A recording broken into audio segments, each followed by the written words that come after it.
Oh, you know what it is, man. Another snowy day in D-Town. But man, Ooh, I'm super excited.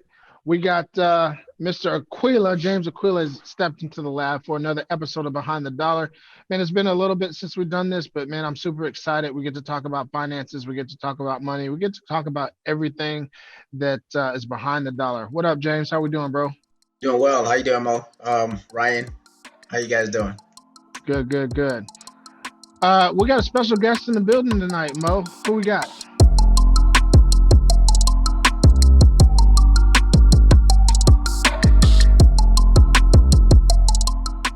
Cuff, today's guest is a native of New York City. He is a world traveler, if you will. He's been all over the place. He is the chairman and CEO of Kent Global. Please welcome Thomas Kent to Behind the Dollar. Us.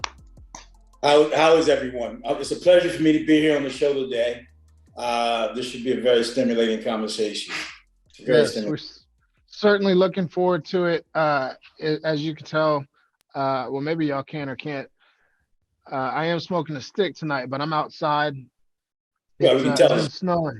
We see the Yeah. we see the cold air. Yeah. Yeah, it's cold, man. It's like 20 degrees out here. So, I mean, you being from New York, Yeah, I understand. you're certainly used to that. You know what I I mean? thought he was in Chicago for a moment. I was like, yo, Ryan, where you at, man? Yeah, he did for sure, man. But we got to burn one for Behind the Dollar, man. So, I'm curious, Thomas, how did you get into financial space? For those that are tuning into the Behind the Dollar. Well, I majored in political science and economics at Wilberforce University, and I fell in love with finance. And when I got done my master's in business administration, I came to New York and started my career as a financial consultant. And 20 years later, here I am. So it's just ever-changing business. Every day is a new adventure. Trust me, every day is a new adventure. So it wakes me up in the morning. So I've heard this term before. What is a financial consultant?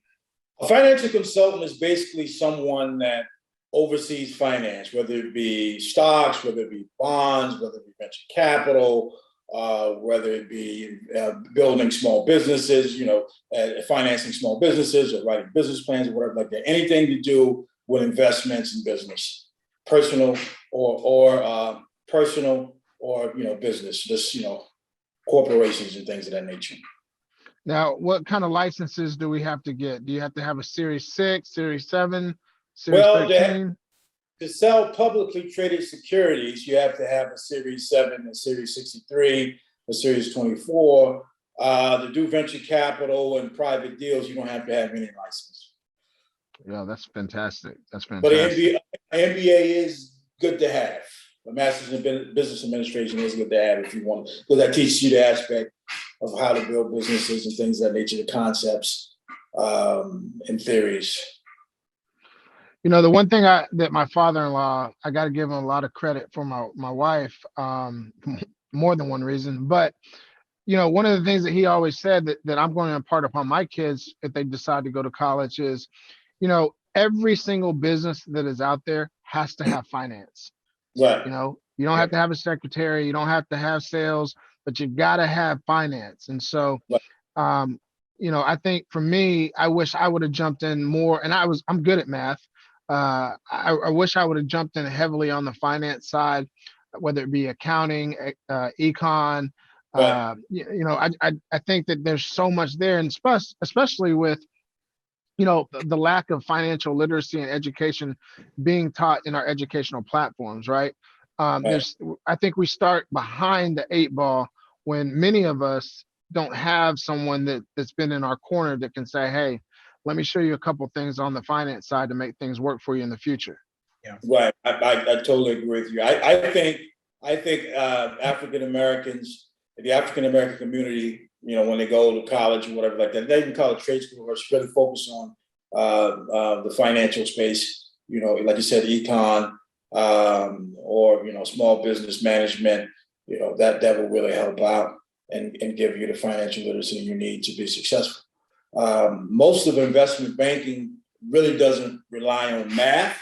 It's basically deal flow and the aggression of closing. You have to be a great closer, a great salesman, whether you're an MEA or whatever. It all depends on your mouthpiece and how aggressive you are and how you love the business.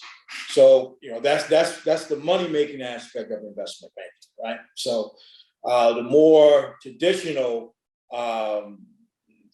theoretical part of investment banking is, teach people about investment theories, teach them about taxes and how taxes work, how taxation works. You teach them about LLCs and S corps and C corps and things that nature. That's more of a theory or academia type of scenario. But the hardcore investment banking is based on sales and putting deals together.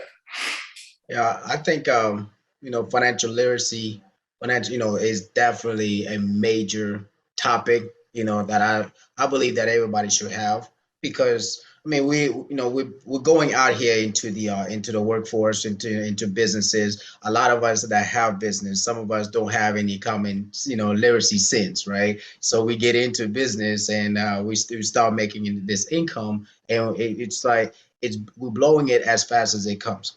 And there's a saying it's not how much you make, it's what you keep at the end of the day. And if you don't know how to keep what you're making, then you're gonna work till the day that you die, right? Absolutely. Yeah. So it's definitely important that we understand financial literacy. We bring this this knowledge to our community, because if you know more, you do. If you know better, you do better, right? Yeah, absolutely. So Thomas, let me ask you this: just someone that's, whether you're 18 years old and you're listening to the podcast or watching the podcast on YouTube. By the way, if you're enjoying the episode this far, go ahead and smash that like button. Make sure you subscribe to our channel. But for someone that's, whether they're 18 years old or 60 years old, and they don't have a financial plan, what are some of the core tenets that you would really impart upon somebody to just get started? Like for me, as an example, I tithe my first 10%. I pay myself the next 10%. And then, after that, I'm putting 10% into savings and then 10% into my investment. So I'm forcing myself to live off of 60% of my net income. What is your advice to someone that needs to put together some, basic version of a financial plan? Well, basically, I like your structure. Of course, you tithe to church or your religious, whatever religious organization you belong to, and then you pay yourself 10%, invest in bonds or savings account or whatever, and then put 10% in stocks or whatever, or a real estate investment trust, right? A real estate investment trust is almost like, is like investing in hardcore real estate without the problems, right? With a REIT, you can invest with a group of people, and those people put it into properties, whether it be single family homes, whether it be apartment buildings, whether it be shopping malls or whatever, and you invest and you receive the dividends collectively. So those are the things that I would tell people to really look into. They're very easy to do in order to get themselves on track financially. I love REITs. I love the idea of REITs, real estate investment trust. That's a super easy way to get involved. Now, when you talk about asset allocation, right? What would you recommend to a newbie or someone that's foreign to, kind of this language, as a part of their overall deposits? Like, what do they need to put in per month, or how would they go about structuring that? Well, let's say the average American, I think the average American, they said, makes 50, 40,000 a year. The average American does. Say for example, after you pay bills or whatever, that you may be left for, let's say, 20-something thousand.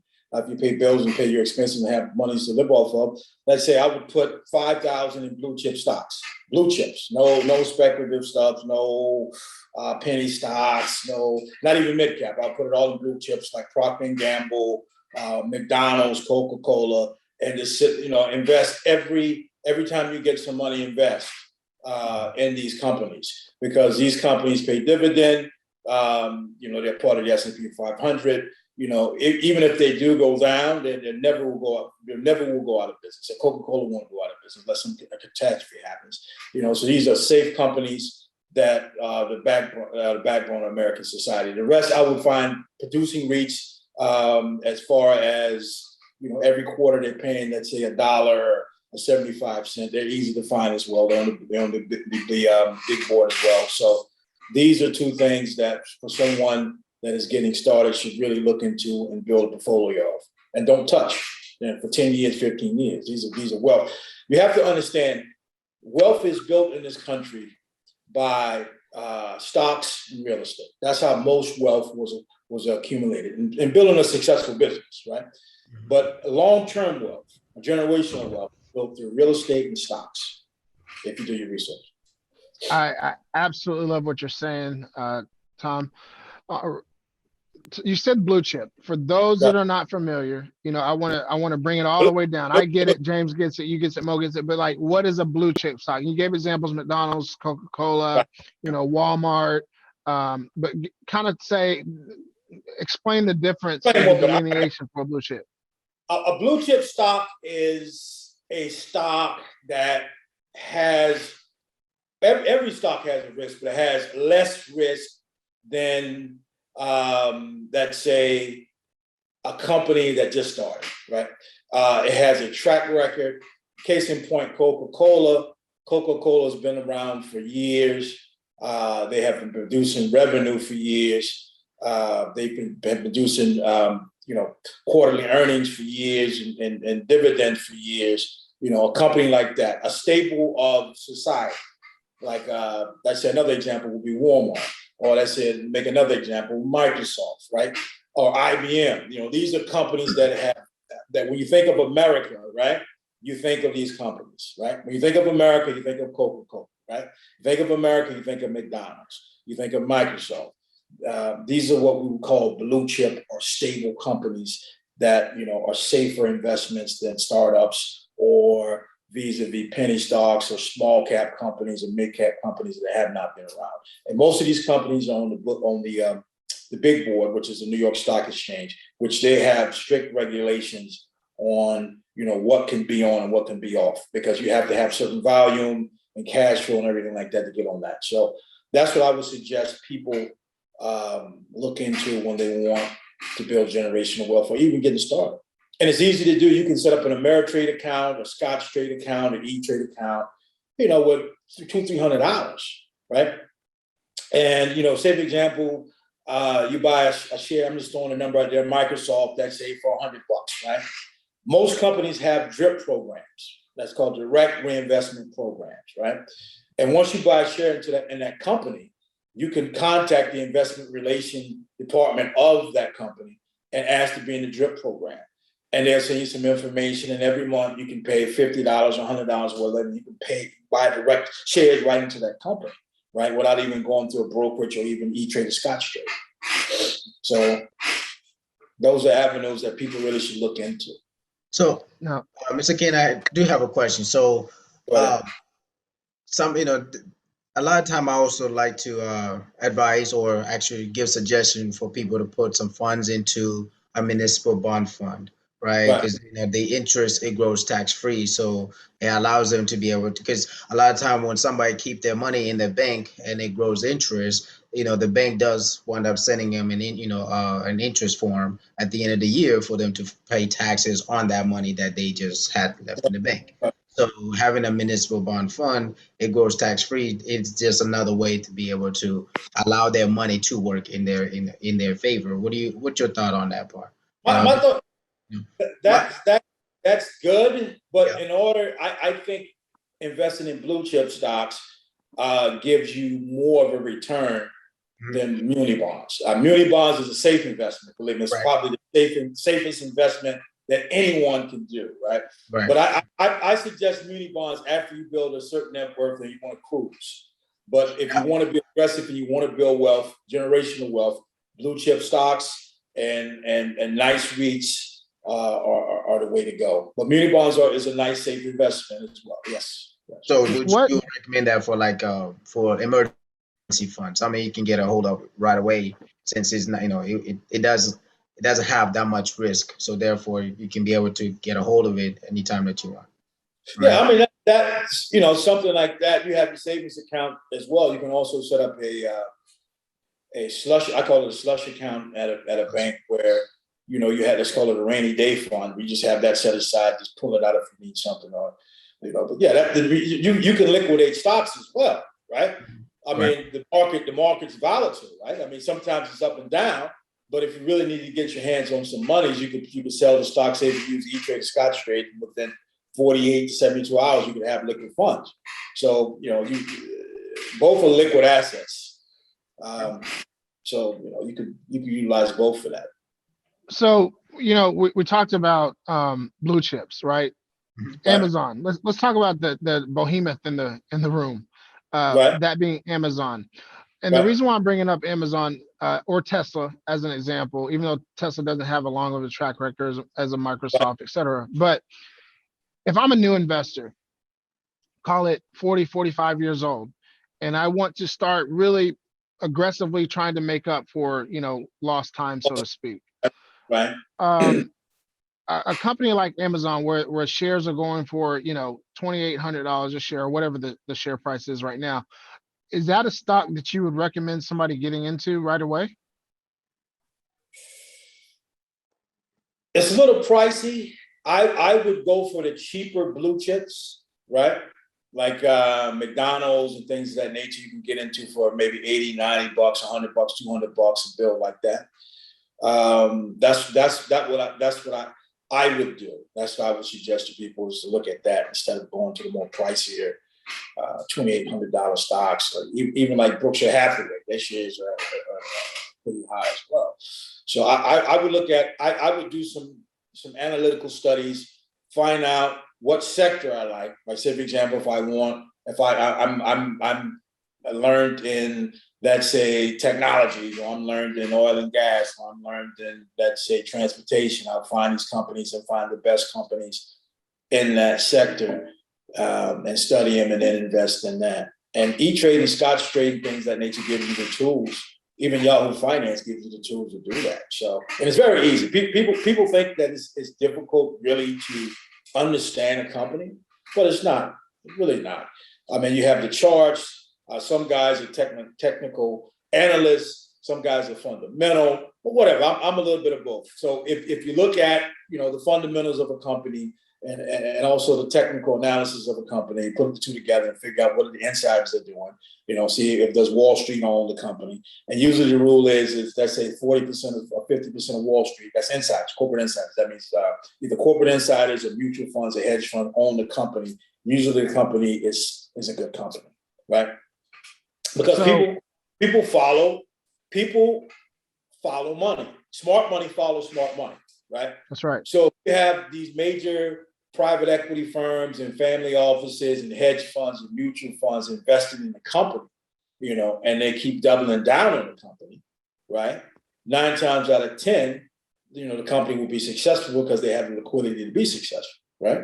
So, you have to, being a novice or neophyte investor, you have to follow smart money, right? In order to be successful. That's actually a perfect segue to my next question. Right. So we know what to do. Follow the money. Right. The flip of that, where should beginning investors or moderate investors try? What should they stay away from? I would stay away from penny stocks.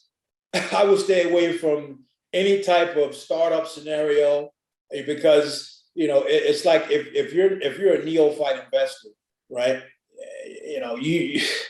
The likelihood of a penny stock being successful is 1 in 1,000, right? The likelihood of a startup being successful, right? Out of every 100 startups, right? Out of every 100 startups, right? 1 will be successful, right? So you really have to pick that diamond in the rough to hit it big, right? So I would stay away from that and just focus on the blue chips like we talked about, and building up that way. Another thing is the cryptocurrency. Now there are 2 cryptocurrencies that are well, actually I would say 1, and that's Bitcoin. That's like the blue blood of this new cryptocurrency phase that we're going through, because everything's cyclical, and this is cyclical too, right? The government's already talking about regulating Bitcoin, and they probably will in the Well, next they year. are, yeah. They're asking all of us to ask every taxpayers that filing their taxes if they invested into cryptocurrency or any digital currency this year. So they're Yeah. definitely getting in there. So the politicians on the Hill, they're going to regulate it, and it's going to be regulated like in the future, just like any other security or mutual fund and anything else. So that's on its way. So the wild, wild west of cryptocurrency is over. All right, and that's just my opinion. So if you wanted still to invest in that space, the cryptocurrency space, the Bitcoins or Bitcoin is the only platform I feel has the legitimacy of truly withstanding what's coming down from Washington, and that's just my opinion. So that's if you can find a way to do that, do that. And there's one other, I think. What's the other one name? Ethereum or Dogecoin? Ethereum. Right. Ethereum could survive. I think it stands a strong possibility of surviving what the Hill is going to bring down, what the guys on Capitol Hill is going to bring down. So Ethereum and Bitcoin, I think, are the safest bets for the cryptocurrency game. Stay away from this other, dog coin and all the rest of the stuff that's coming out. It's just like penny stocks. It's funny. I've been in the business for 20 years and I've seen so much stuff. I mean, I've seen so many cycles. I've seen the housing bubble. I've seen the tech bubble. I've seen everything. And this reminds me of another bubble. It had a nice little run, but the government's coming in now to start to shut it down and regulate it. So Ethereum and Bitcoin, I feel, are the two safest investments when it comes down, for the long term, when it comes down to cryptocurrency investing. And you got to think, Citibank and all the big banks now are setting up cryptocurrency desks to trade Ethereum and Bitcoin or whatever like that. So the game is getting ready to be played by the big boys, the big banks. And when they step in, everything changes. Right. So with that being said, with the government, potentially getting ready to step in and do their whole regulation thing, the other wave that we're experiencing right now when it comes to this financial side of things is NFT, blockchain, like that whole that entire gambit, if you will. Can you kind of give your thoughts on the wave of how that's just kind of hit us like out of nowhere? It seems like. Well, I tell you, NFTs a very, very sexy story right now, right? I give NFTs, and I have to be honest, 2 or 3 year run. And people say, I argue with some of my colleagues all the time, say it's here to stay. I don't think it's here to stay. It's a very sexy story right now, right? But what happens is, as more people learn about it and get into it, that's when the government steps in and regulates it, right? So, it's a sexy story now, very sexy story now. People are making a tremendous amount of money, with creating art and selling it with the cryptocurrency thing. But everything is cyclical, and I give it 2 or 3 years to make real money, and then it's going to get regulated like everything else. So would you consider yourself a neophyte in the NFT space, or do you know enough about it to educate our audience that's tuning in? I talk to a lot of people about it. I write a column in Brains magazine every month, and I wrote a story about it. And it is a sexy story, and but I've been speaking to a lot of people. They're saying that regulations is coming because any new thing, right? You have a period of what we call growth, right? We call it the golden age, and the golden age is when anybody can step in and make money, right? I mean, think about it. In my lifetime, I saw the internet. I saw everybody's making money on internet stocks. Everybody, right? Then that blew up. Then I saw what we call the mortgages. Remember, everybody could get a mortgage, and all the mortgage brokers was making a tremendous amount of money. Everybody was making money. That blew up. Okay. Then we saw the meltdown when it happened again, and from 2008, to like 2014, that time frame, and then cryptocurrency came up during that time frame. So, you see so many cycles, and you realize after 20 years that everything's cyclical and everything has a run and everything has an ending. And this is just my opinion, cryptocurrency, and that's just the two that I mentioned, and the art with the cryptocurrency has a NFTs. NFTs have 2 or 3 years before dramatic changes when the regulatory bodies come in and really do something to it. So we're seeing that now. We're seeing that now as we speak. For sure. And I agree with you. But let me ask you this. Early adopters, if you will. Right. Like you said, this is the quote unquote golden age to get in. How can people, let's explain what a non-fungible token is. Let's start there. Can you talk to us about that? Well, basically, it's guys like create art and things of that nature, and basically link it up to cryptocurrency, like some type of cryptocurrency, and you can buy into it and things of that nature, and the prices go very high. People bid on it and things of that nature. So they always say it's one of one, right? Say that again. So they always try to say it's one of one to drive the price up, right? Right. It's almost like penny stock speculation. Almost. I mean, I put it to that equivalent because I've seen this type of stuff in the markets before. So yeah. I mean, it's like, listen. Right now is the perfect time to make money in that space, without a doubt. It's unregulated, and you can move it up and down with news or whatever like that, and the propaganda machine. But my worry is, how long will that last? That's my worry. And as far as investment, safe investment, I wouldn't suggest anybody for the long haul to move into that investment. I would strictly stick to blue chip stocks and REITs and things of that nature, right? So what I'm hearing though at the same time is that a lot of time you have to take advantage of the opportunity in the lifetime of the opportunity, right? Because a lot of time everything has a cycle, and so you can identify that cycle and take action. You can put yourself in a position where it works in your favor, right? Absolutely. Yep. Absolutely. You have that 2-year window. You have that 2-year window. You buy now, and when it's time to get out, you get out. But I wouldn't put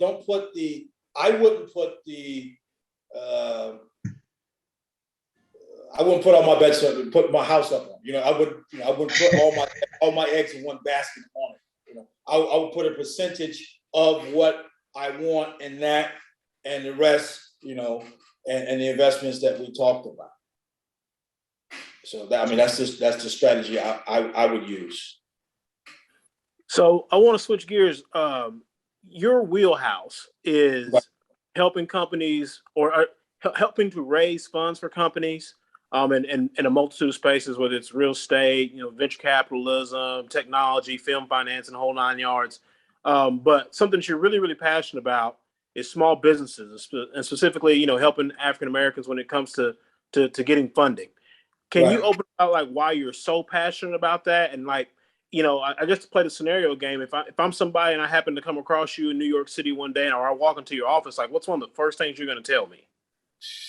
Well, first, African American businesses I think have been neglected of the financial resources to really, get them to the next level. And I'm very passionate about helping them because I think now is the time that, we can take advantage of opportunities that are out there to grow African American businesses. And second question you asked, if you would come to New York, what would be one of the first things I would say? I would say, listen, sit down. Let's go over exactly what you need, what type of strategy, what is your business, and let's go from point A to point B to point C to point D. We have to logically sit down and determine what is best for you. Is a term loan good for you? Is an angel investor good for you? Is getting a family office in your business good for you? We have to sit down and really determine what is good for your business and what will take you to the next level. So I have question I have is, what's the time frame for you to be able to accept a business or to be able to provide a business some funding?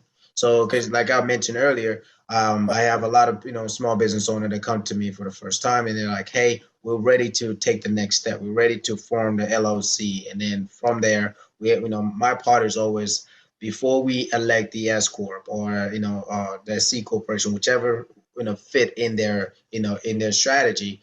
I always like to do an evaluation. But let's say we do an evaluation, they just started a business. How long do they have to be in business for you to be able to say, I could take a risk on them and provide them funding?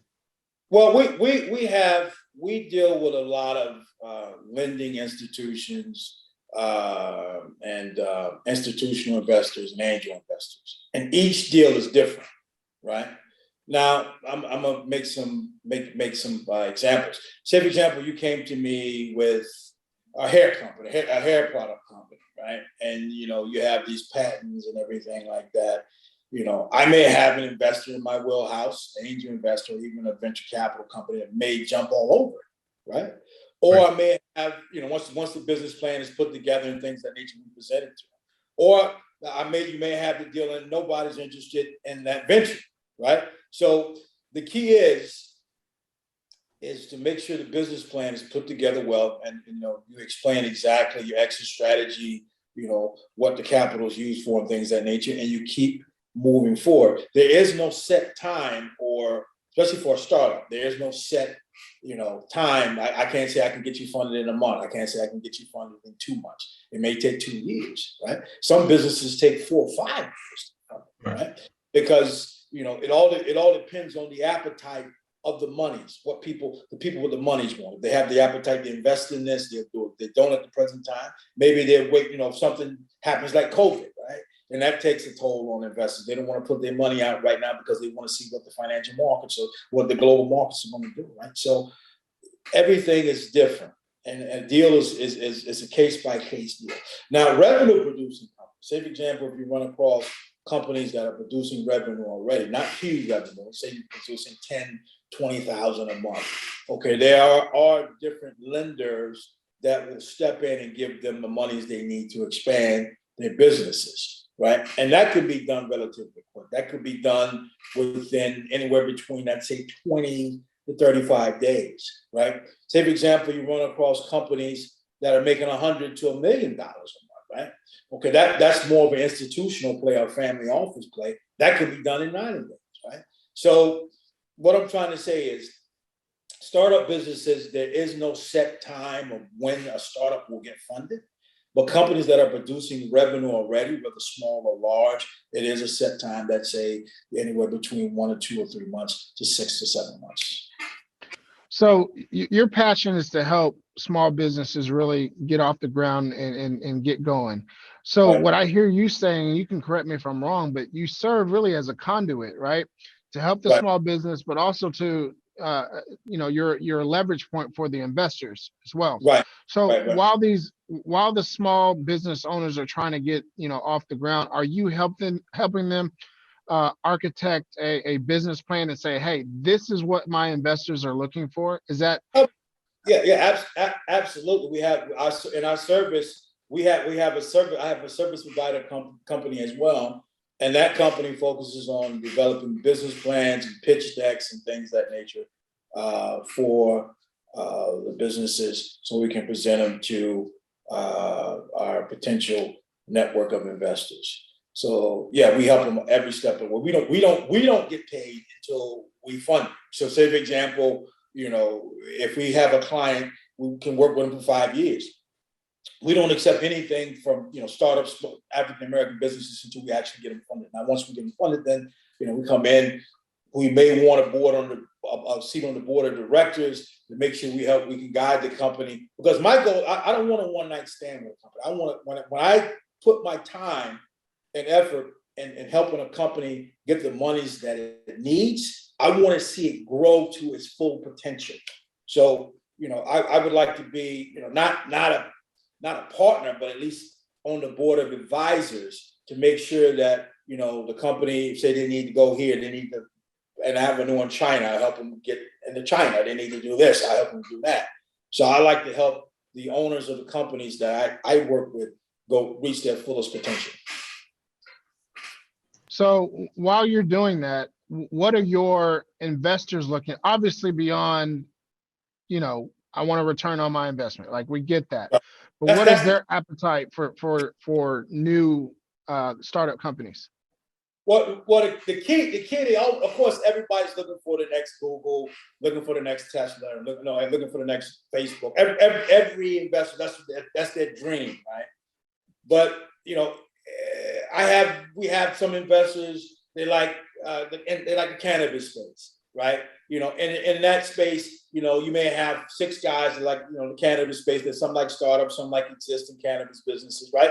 But in that space, one guy may look for one thing, another guy may look for another thing, right? So again, that varies upon the investor and the deal flow and the time that the deal comes to the table, right? Now, institutional investors, let's say like a family office or private equity or insurance company, they have a set guideline of what they're looking for. And they have that in what we call a sheet, a white label sheet telling everything that it has to fit this in order for us to invest, right? So we have that for different things, different companies. Say for example, I have a private equity firm. They only want to invest in companies that are publicly traded, right?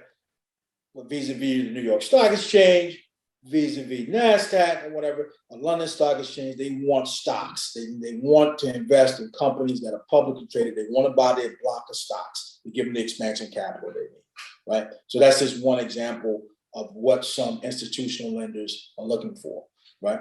But as far as angels or startup investors, like I said, it runs the gambit. Mm-hmm. One day this guy may like this, the next day he comes, I don't like that, because it's smaller monies, Usually the average startup goes from maybe in a Reg D scenario, anywhere between $1 million to $5 million for a little small Reg D, right? That's small money when it comes down to the overall scheme of things of investing. So you will probably get angel investors for those type of investments, the startup investments. And like I said, it's all about personality. Just like I love particles. I love the Cuban torpedo particles. You may not like that, right? So you follow what I'm saying? So everybody has their own flavor of what they like. Right. Yeah. Right? As far as grants and small business assistance and SBA loans and things along that nature, is that a part of the service platform that you guys offer as well? Yeah, we definitely have, not necessarily grants, but definitely SBA. We give SBA products. We give a lot of term loan products, and term loan products are like bank products, which means, say for example, you have a business, you're generating, let's say $50,000 a month, your construction company. I'm just throwing a sector out there, construction company, making $50,000 a month. You have a 650 FICO score, credit score. You come to us, you say, listen, I need, 100,000 to expand my business right quick. Okay, we'll get you what we call a term loan scenario. We give you like bank rates, let's say 3% or 2% or whatever like that, 4%. It runs anywhere between 2.5% to 4%. We can give that type of product. You can have that done. As long as we get all the paperwork necessary, we can have that done within 3 to 4 weeks. You'll have your money. So yeah, we give those type of products to clients as well. One of the things that we're really passionate about, and I know, and a lot of our listeners are passionate about, is real estate, right? What do you guys offer for people who are, whether real estate, whether they build houses, whether or not they're, people who flip houses, if they're just involved in real estate, what do you guys offer for people in that world? Well, I have a lot of private equity guys, but they like bigger projects. But I do have people in my wheelhouse that will fix and flip both, and then the monies are both conventional and hard money. So again, it depends on the deal and things of that nature. LTVs usually they can go as high, some can go as high as 95% LTV.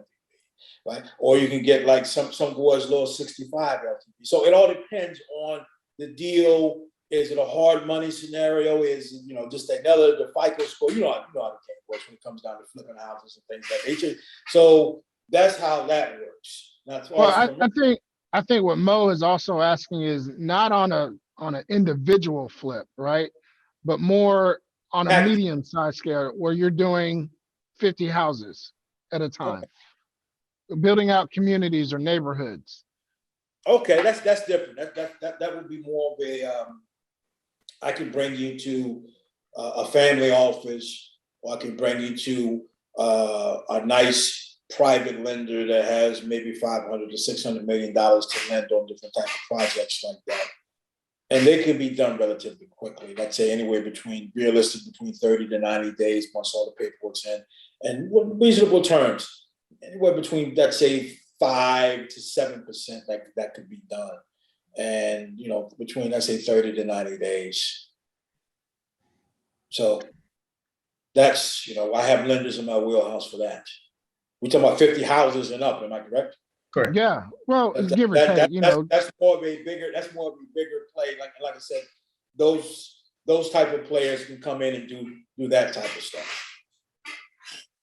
Usually it's about, they're gonna come and say 85% LTV.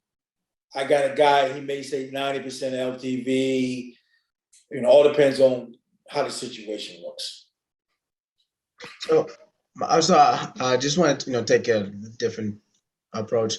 What inspired you to get into that, in the field of providing lending to companies, or like what was your inspiration behind all? No, because it's a it's money. Money. That's what I was trying to get to. It's money. There's Phil said some greenbacks, baby.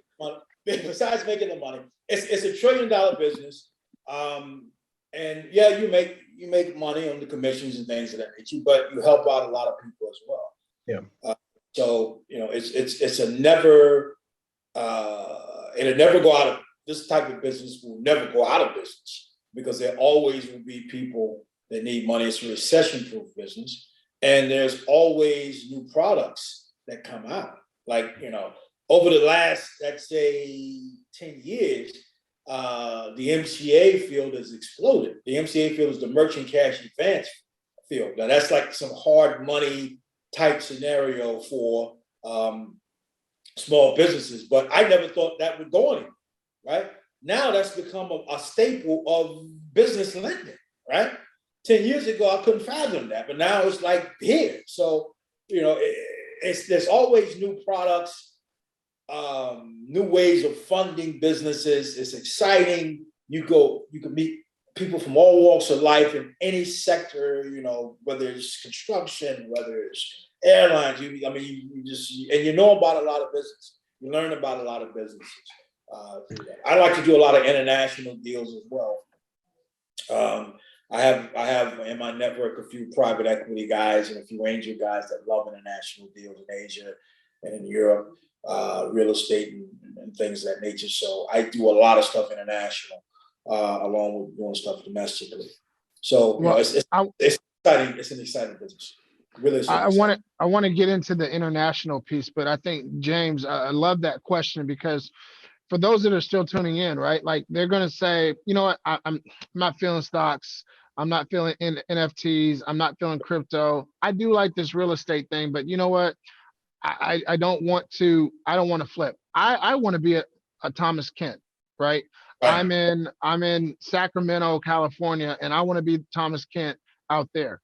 So when I phrase or pose this question to you, Thomas, I'm not asking for, and I know you're not going to give it to me, but I'm not asking for your numbers, but what does a typical spread look like for an individual that wants to serve as a consultant or in a consultant capacity, where they're actually the conduit on both sides of the equation? I mean, basically, it can go from anywhere. All depends on whether it's an MCA deal or real estate deal, but it can go anywhere from 3 points to 15 points per deal, right? I mean, as far as commitment. Sure. Gotta love and then, no. yeah, it's not bad. but as far as someone that wants to take on that role and be in your shoes, But talk about the years of experience that you have from a financial background, then the networking that you've had to build over the yeah, last 20, 25, 30 years. it all comes down, it really all comes down to your Rolodex. I mean, I have been over my 2 decades in the business. I have built a Rolodex of people from all walks of life, and that's really what makes things happen is the Rolodex. It's not really what you know; it's who you know. And like Facts. when you really meet people, this guy may know that guy, and then this guy. Next thing you know, you're in a room with, oh man, I'm shaking hands with salt and banana or something like that. Like, who knows? So that's what happens. One contact leads to the next contact, and before you know it, your world is open up, and people from London, people from Beijing, people from Dubai, people from Santo Domingo, things of this nature. So it's all about building the Rolodex and being social. And again, going back to what we were talking about in the beginning about investment banking, it's all about the salesmanship and basically being a closer. That's the business. The personal networks that you build and it's going out every day and hammering and busting your ass, excuse my French, every day to close deals. That's what it is. So what does a day in the life of Thomas Kent look like?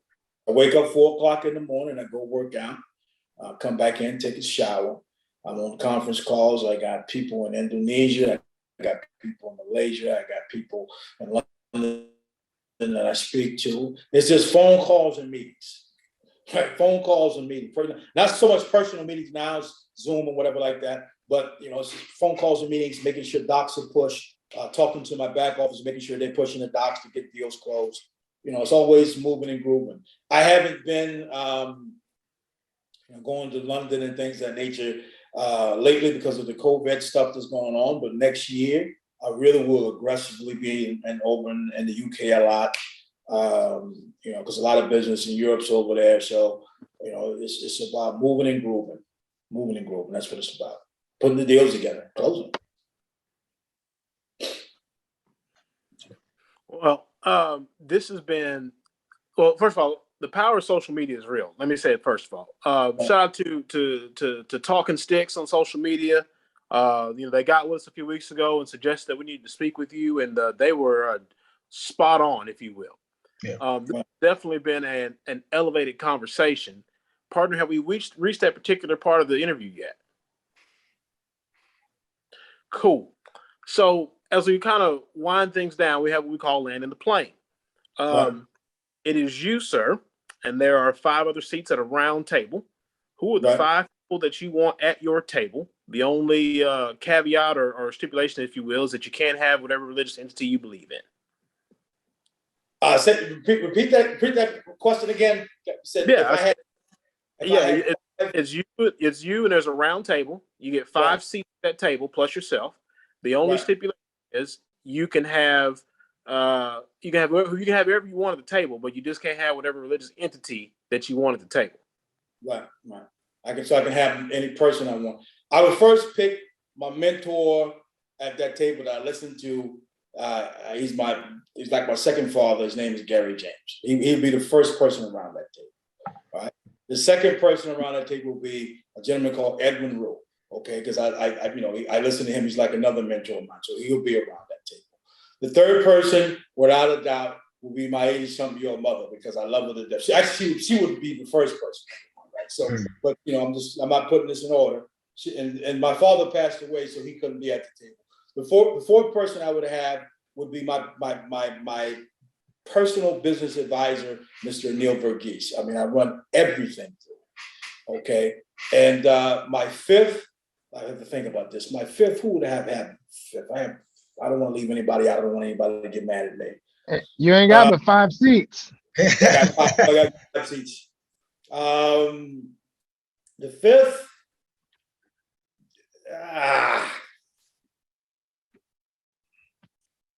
Oh, that's tough. I don't want to leave anybody out. I will have my very close associate in Europe, Malco, at that table because he helps me out a lot with my European efforts over the platform.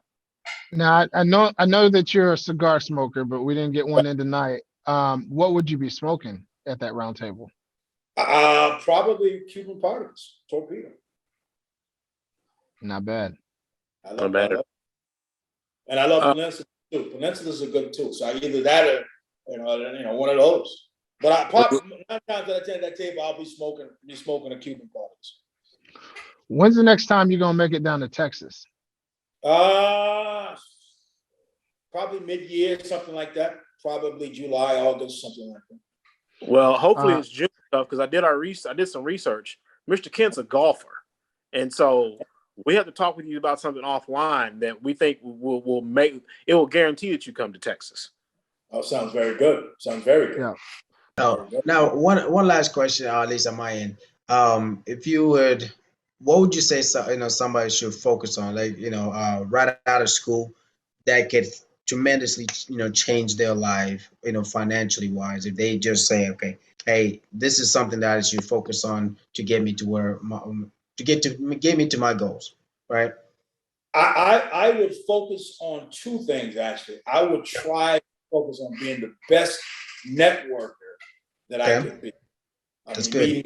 Meeting everybody, building strong relationships with everybody. And the second would be learning how to utilize my salesmanship, because salesmanship is very important. I would, those 2 things in itself will get you where you need to get as far as building a career in finance.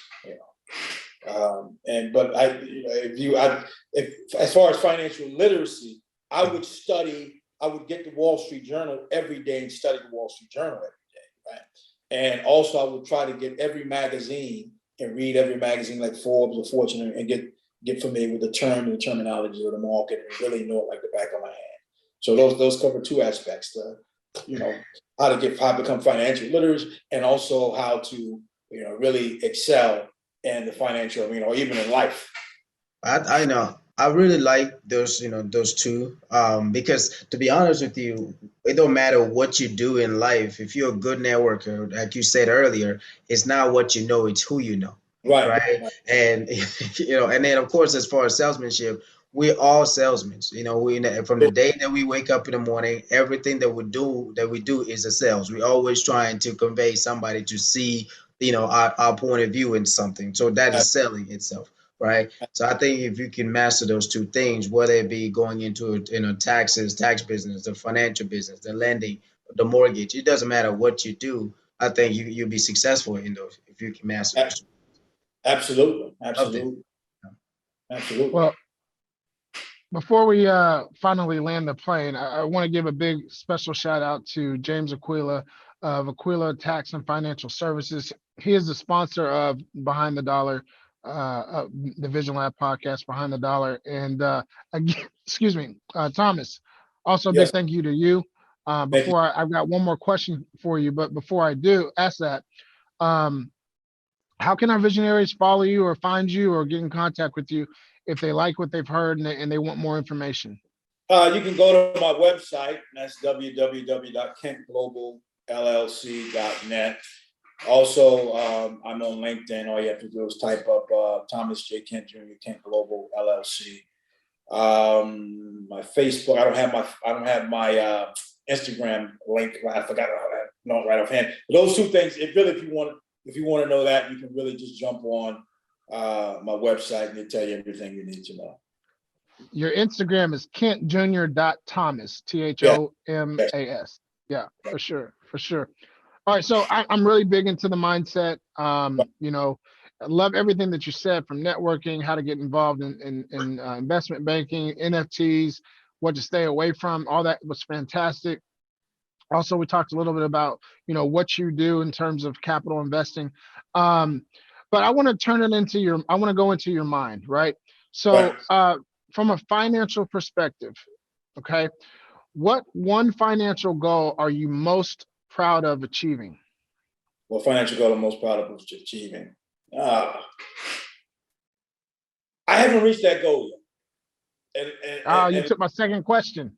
Yeah, I haven't reached that. I haven't reached that goal because honestly, and this is not, you know, I don't want to sound over the top, but you know, really, when you enter this business, you want to help people and things of that nature, but also you want to help. You know, you want to become financially great yourself. I envision myself as being a billionaire. I mean, I will not stop until I reach that goal. I mean, it's just something that, you know, I want to do. It's a challenge, you know, to get to that goal, and that wakes me up in the morning, you know, just to, you know, get up in the morning knowing you put this deal together. You know, you want to close this is closing, that's closing. Every day you're building.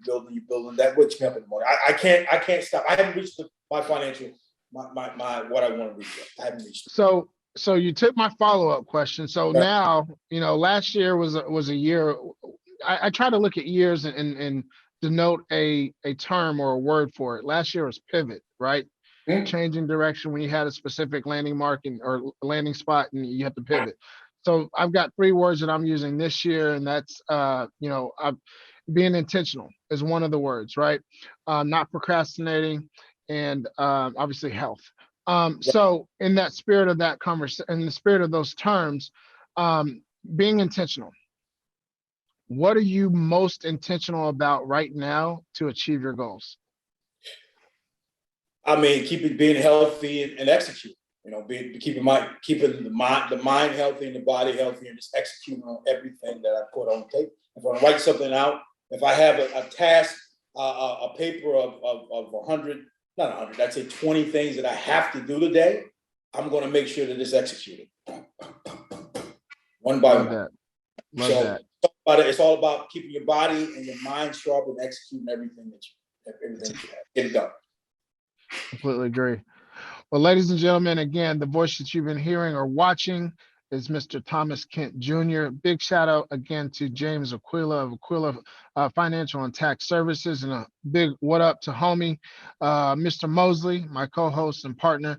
And it's been a great episode, another great episode of Behind the Dollar. So I want to thank all you guys for jumping on and really, you know, talking about money. I think it's important, and I hope that people got value out of this episode, and continue to support and watch us. Remember, each month we're dropping a Behind the Dollar, so stay tuned for next month, and see who we have. Outstanding. Absolutely. Ladies and gentlemen, my name is Ryan Mosley. He is Ryan Cuffey. Thank you again to our sponsor, James Aquila. Thank you again to our guest, Thomas Kent of Kent Global. And we will see you guys next month on another episode of Behind the Dollar with the Vision Lab podcast.